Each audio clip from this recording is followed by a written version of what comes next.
इस क्लिप की वीडियो और ऑडियो AI जनरेटेड हैं। अच्छा बच्चों, जरा ये बताएं, इशा की नमाज में कितनी रकातें होती हैं? इशा की नमाज में 13 रकातें होती हैं। इशा की नमाज में दादा अब्बू 9 रकातें।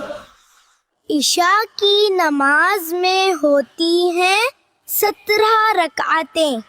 बेटा, हमें मुकम्मल नमाज पढ़नी चाहिए, सुन्नतें और नवाफिल भी मुकम्मल अदा करने चाहिए। इम्तियाज बेटा, आपने 4 रकातें माइनस कर दी, जबकि बेटा एजाज आपने तो 8 रकातें ही माइनस कर दी हैं। हम इंशाल्लाह मुकम्मल नमाज पढ़ा करेंगे। हमजा बेटा, इशा की नमाज के बाद जल्दी सो जाइएगा, कल हमें आउट ऑफ सिटी भी जाना है। जी दादा अब्बू, जरूर।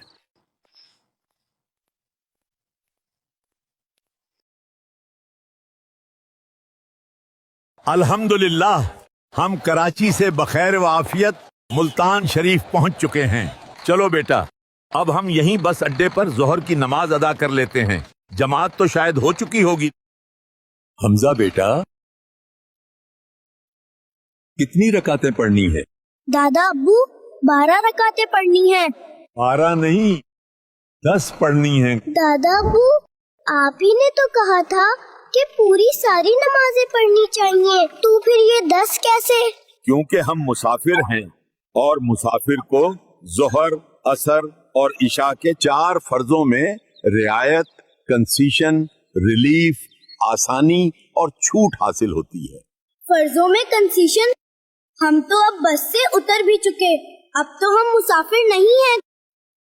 प्यारे अमीर अहले सुन्नत, इस मसले का आसान हल इरशाद फरमा दीजिए, और ये भी इरशाद फरमा दीजिए कि मुसाफिर किसे कहते हैं? मुसाफिर वो होता है कि जो अपनी आबादी से, अपने शहर से चले इस नीयत से कि दूसरे शहर में जाकर या दूसरी आबादी में जाकर जो कम से कम 92 किलोमीटर दूर हो आबादी से निकलने के बाद, तो वहाँ के लिए चला, तो 15 दिन रात से कम रहने की नीयत है उसकी, तो ये मुसाफिर है। तो जब अपनी आबादी से ये निकलेगा तो अब ये ज़ोहर, असर और इशा के जो 4 फर्ज हैं, इनके बदले 2 पढ़ेगा, और ऐसा करना वाजिब है।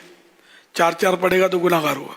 अब पहुंच गए तो 15 दिन से कम रहने की नीयत है, तो वहाँ भी इसी तरह कसर, इसको कसर नमाज कहते हैं, तो ये कसर करेगा।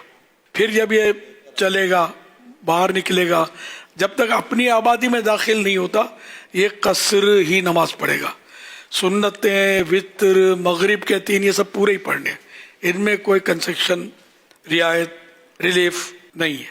सल्लु अलल हबीब सल्लल्लाहु अलैहि मुहम्मद।